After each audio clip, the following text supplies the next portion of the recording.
Yo, what's going on with y'all? Black Balloon, y'all know I'm back with another video. Yes, this is one of my favorite dry fit shirts. I don't care if you noticed that I wore it in a couple videos, probably more than a couple videos. I don't really give a damn. And I do have a Cubs hat on as well, so yes, we mix and match. But anyways, look, today we're here to talk about Aaliyah, right? And Aaliyah's Sacrifice and everything, that kind of. I just ate a salad. It was good too. But anyways, everything that kind of went down with Aaliyah, R. Kelly, um, Dame Dash, Jay-Z, that whole circle. And it's kind of crazy already at the fact that it was one female and then three other grown-ass men that basically circled the entire situation. Notice Aaliyah, R. Kelly, Dame Dash, Jay-Z. Three power players in the industry, three gatekeepers, at one time in their career, which obviously Jay-Z is still the biggest gatekeeper of them all. And by gatekeeper, we mean, guys in the industry, women in the industry that are able to, basically just pull the plug on shit. Got hella power. They can invite you. They can introduce you to people that can take your life, your career to the next level. That's a gatekeeper. But anyway, so what brought me to even do this video was the Jaguar Wright lady, basically surfacing YouTube. She's like trending on a lot of videos. A lot of videos is getting views, posting her talking about Aaliyah, Mary J. Blige, bunch of folks, a bunch of just industry insider type shit that she's kind of exposing, right? So, I could have put together an entire sacrifice video about Aaliyah. And by that, I mean like an edited one where, I show you proof and all this good shit. I could have posted Jaguar Wright talking, but I didn't necessarily want to do that. Which I may put one together because I know I got people that like to see those kind of videos. But I mostly really wanted to just talk about it because I can explain it better. Although I feel like I do a pretty good job when I edit the videos, getting points across. But anyways, nothing kind of beats, just sitting here talking about it. But, so obviously a lot of people already knew what happened with Aaliyah, especially if you are, just into the occult and you into, you know, sacrifices behind the industry, behind the music industry, all that good shit. Most people pretty much had an idea. And now, in 2020, where a lot of things are just coming to light, a lot of shit getting exposed is kind of bringing what happened to her, the truth about it, to the forefront. Now, I myself, I'm not going to act like I ever really knew who Jaguar Wright was. I never really knew who she was. To the industry, but you find out that she was a major player as well. A lot of connections, a lot of people in the industry, and usually we'll start off with when someone comes out of the blue, they come out of nowhere and they're just exposing, industry shit, talking about a bunch of shit. Something happened to them. You see what I'm saying? It's never a genuine kind of thing, because talking about certain shit will get you wiped off the map. Obviously she's not, rich or anything. She's not, she doesn't have any major influence over people no more. I don't, like I said, I didn't know who she was until I started seeing all these videos. But when someone comes out of the blue like that and just start exposing shit about the industry, talking about certain topics that most, people in the industry don't talk about, something happened to them. Like I said, either somebody was killed next to her personally and it has something to do with the music industry, or just something caused her to just start letting go, and then at the same time, she's not really talking about anything that is just like mind blowing. Anything that's just like, bam. Like, because even in the videos where I was only interested in the one about Aaliyah, I couldn't care less about the other shit she was talking about. Even in those videos, she was saying she can't tell her story, that the story is not for her to tell. And, maybe she does know down to the bottom of what, what happened entirely. Maybe she does know about the entire sacrifice, and obviously she knows she can't just spill all the beans, but at the same time, she's not really giving us any information that we couldn't find out on our own. She talked a lot about the fact that Dame Dash was actually in love with Aaliyah. Aaliyah was in love with him. And this would have been, her second kind of industry relationship, because it all started with R. Kelly. R. Kelly was the one who supposedly found Aaliyah, which we obviously all know how that situation went. More than likely, Aaliyah parents knew what the hell was going on and got offered a pretty good amount of money, maybe on some monthly type shit, or who knows.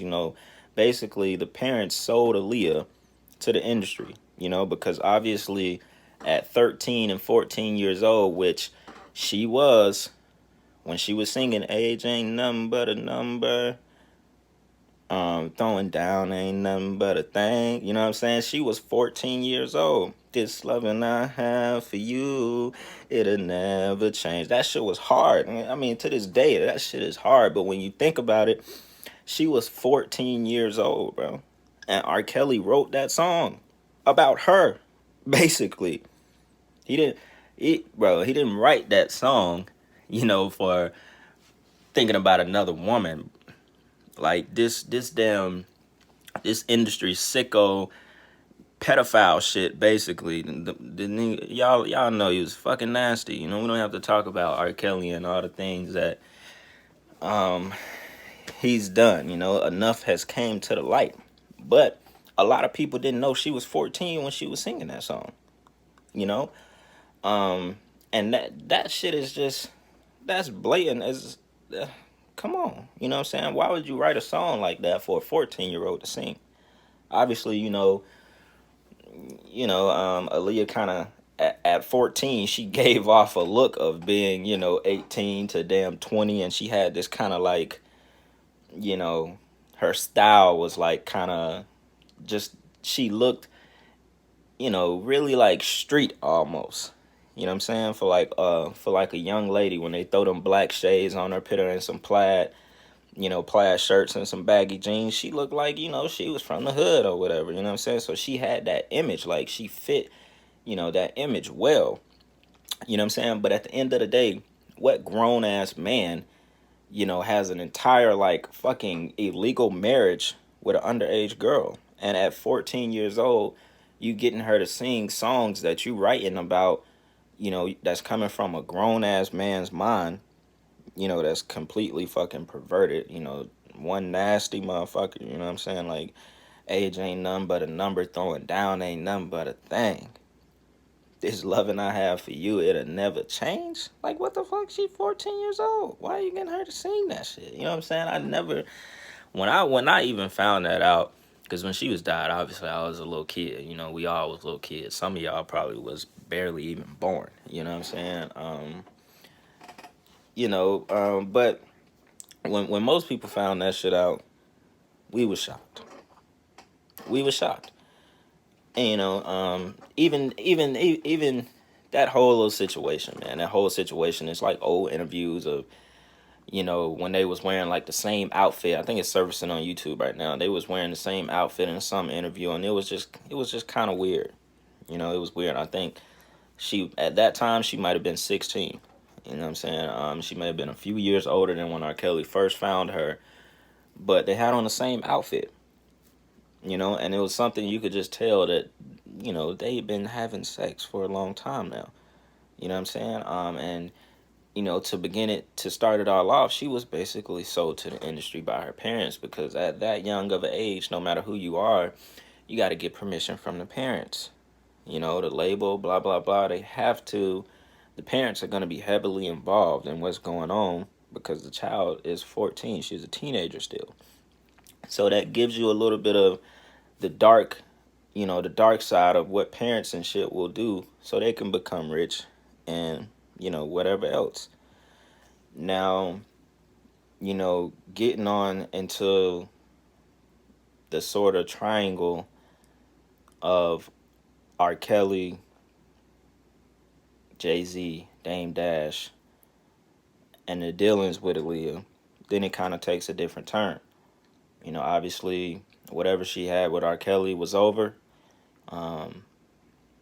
And she was kind of like being really passed around. She they say she didn't want to really mess with Jay-Z like that. She rejected Jay-Z, but there's a lot of pictures of them in parties and shit, just Jay-Z hands wrapped around her waist, blah blah blah. You could tell, they was basically passing her around. She was up and coming. She was about to blow. She was finna be the next star. Next just huge singer. Everybody knows how talented Aaliyah was, how good she could sing. She could act as well. She was on her way, basically. You know what I'm saying? And at the time, Dame Dash and Jay-Z was obviously on their way up as well. But clearly, this situation with Jay-Z, Dame Dash, and Aaliyah is a lot of like skepticism. There's not a story that just leads directly to the plot, except maybe jealousy. Because dudes are getting their feelings about a female and not really let the other dude know how they feel. Just because you just pride type shit, and you see somebody with a girl that you might have wanted, and Dame and Aaliyah, having the chance to come up and be, a power couple that basically Jay-Z and Beyonce is today. You know what I'm saying? You're not trying to have none of that shit. Although at the time, Dame had another girl as well that he was with. Right up until I think he met Aaliyah, which this is the same girl that he ended up marrying 4 years after Aaliyah died. And I believe he did that just to not make it seem like, I'm marrying this girl right after Aaliyah died and I was in love with Aaliyah. It would have looked bad image-wise. So, it's industry shit. They all had their shit going on. All had they own agendas to whatever the hell this whole triangle was at the end of the day. So basically, Aaliyah being in the midst of all this was a sacrificial lamb. You know what I'm saying? They got Aaliyah and they set her up. And me, I don't really think it was Dame Dash. I don't think he was behind it. He could have been, but supposedly he was really in love with Aaliyah. Supposedly she was really in love with him because that's how they even got her on the plane in the first place. They lied.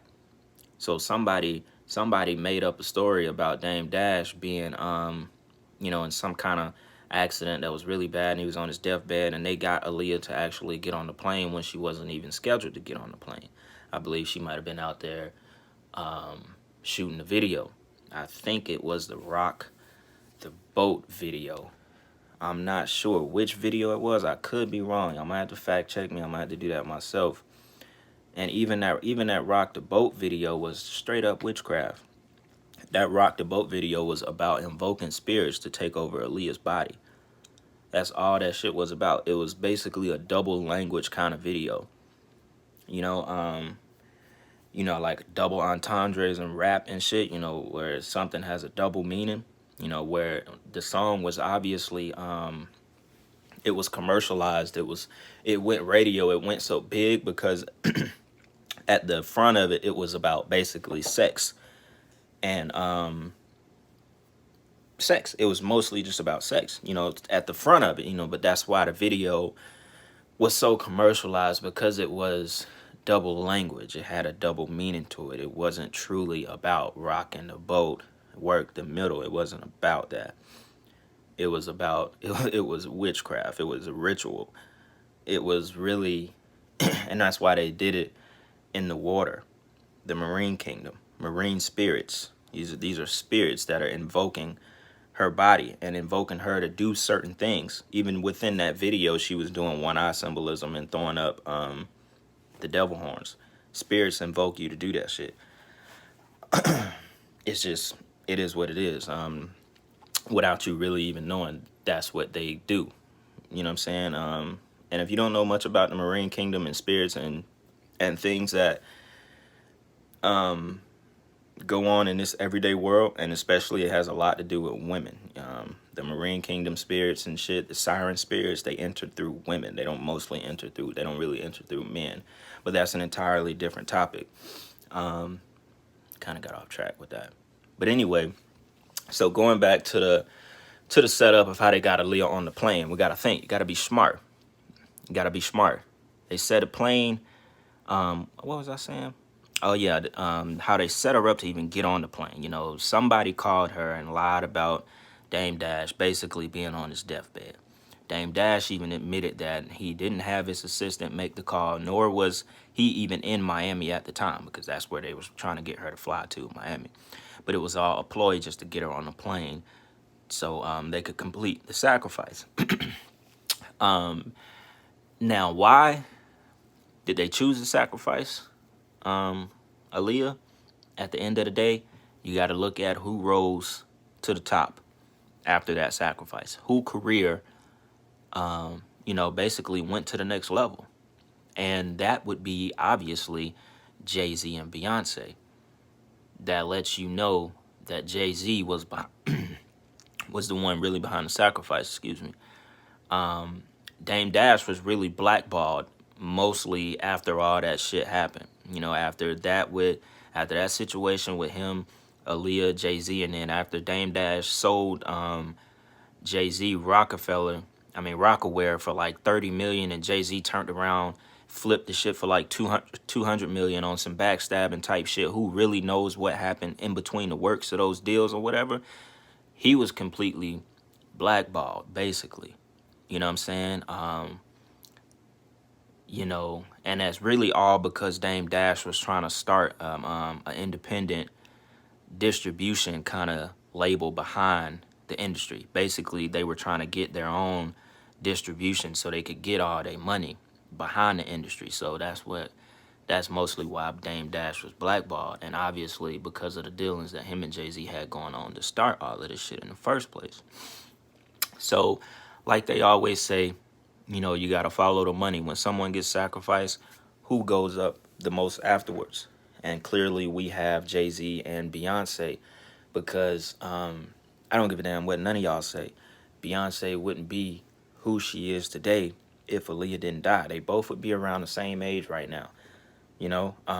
Obviously I think Aaliyah was a little younger, if I'm not mistaken. Yeah, I think she was a little younger. But, at the end of the day, they both, Beyonce would not be who she was today with Aaliyah still being alive.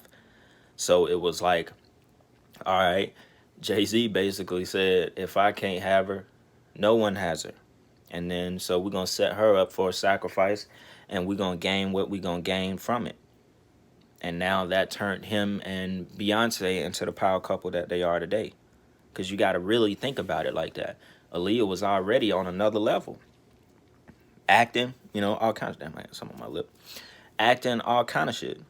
You know what I'm saying? Basically just another level. Obviously she wasn't doing all the dancing and shit like Beyonce does. But that it still holds no weight at the end of the day to how much Aaliyah would have been, how big she would have been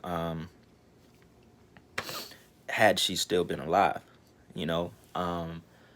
Now, obviously, if we want to talk about Aaliyah, there's not really much I can say about her as far as like her being a part of the occult, because she was basically groomed as a little girl, as a teenager. So at that time, you don't have really control over what you want to do. You young, you impressionable, you You're not even developed enough in the brain to understand, the consequences that may come from what you're doing in your everyday life. You know, obviously, she had to be a little thrown off to be doing the things that she was doing with a grown ass man and R. Kelly. But then at the same time, almost any young girl would take that chance to, do what they've been dreaming about doing, singing and, traveling the world, blah, blah, blah. You got your parents with you, so it kind of seems innocent, so you're not really even thinking, what I'm doing is bad. But who knows at the same time, because I don't know how intuitive or how smart she truly was. Obviously she seemed very smart and innocent, but then, those kind of girls as well can be some of the most evil ones too. You know, all only really the only symbolism I've ever seen her do was in that Rock the Boat video, and that was obviously when she was a little bit older. So by then, by 21, she died at 22. By 2021, she knew what she was doing. You know, then you following the oath, you following the contract. But there's not much to say about Aaliyah as far as being in the occult and shit like that. Obviously she was around all that shit. She was in the industry. She was a player in the industry. And who knows what she truly did outside of what we see and what we speculate. But this is mostly about the sacrifice that I believe Jay-Z made early on in his career for him and Beyonce to go to the next level. Like I said, I don't think Damon Dash had a piece in it, but at the same time, he very well could have.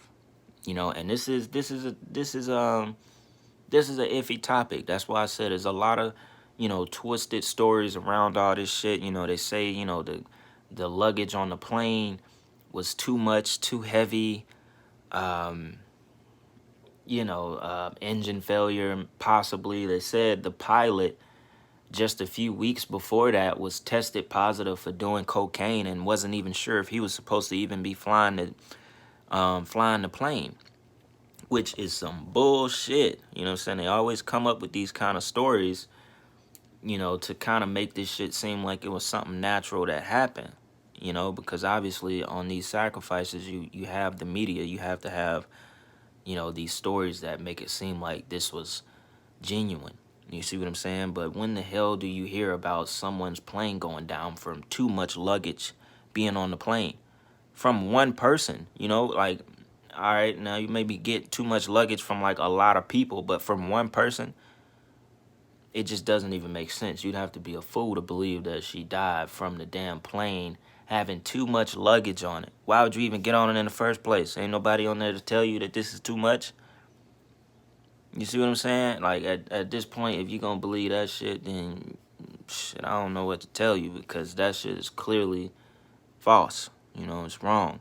You know what I'm saying? But, man, I've been going for what? I'm at 23 minutes. I told y'all, this subject is kind of touchy. It's a lot around it. I could probably make a part 2 about this if I do more digging. I haven't really done much digging because I already kind of knew about the whole Aaliyah Sacrifice thing. But like I said, what brought me to do this video was the Jaguar Wright lady coming out and, just saying things around it and kind of, making people aware of it. And then if you saw, hopefully y'all watched this video all the way through, because if you can look up a Mary J. Blige interview when she was on 106 in Park, and in that interview, she said that Aaliyah was murdered. She said Aaliyah, it was a spiritual murder. And that was out of Mary J. Blige's own mouth on 106 in Park, which we all know nowadays, she's completely sold out. She's industry player, industry gatekeeper in the occult. But at that time, you could tell she was afraid for her own life. You can tell that, damn, my bad, y'all. You could tell that Mary J., she knew that Aaliyah got sacrificed, and in her mind, she was like, damn, if they sacrifice Aaliyah, they can sacrifice me at any time. You can tell she was scared. She literally, out her own mouth, said that she was murdered, and it was a spiritual murder. What do you think that means, a spiritual murder? What do you think that means? That means that she was sacrificed. You know, she was sacrificed by the occult. This was something that was done by people at a higher level, a spiritual murder. This was demons who were behind this shit. The elites, these Luciferians, these motherfuckers who really run this shit, who really run the music industry. That's what it was. Now that interview is hard to find, but it is on it is surfacing on this one page on YouTube right now. But they try to dub shit like that off the internet and off of YouTube, so you don't really know what's going on out here. But you know, Mary J. Blige really said that, so you could go look it up if you want. But look, I'm not gonna keep this going long. Like I said, I hope y'all watch this video all the way through, because I meant to say some of the key points a little bit earlier in the video, because I know how some of y'all can be as far as attention spans. But I hope y'all watch this all the way through to hear everything I had to say about the situation. Like I said, I could probably do a part 2 about this, you know, just to come back with a little bit more information, because the shit around Jay-Z, Dame, and Aaliyah, Beyonce, and that whole little circle back then is deep, you know, and I don't think no one truly has, you know, the entire story of what truly went down. So y'all already know what it is, man. You know, Black Balloon, man, coming back with more videos. Y'all do what y'all do, you know, share this thing, like it, whatever, you know. Hey, I'm out.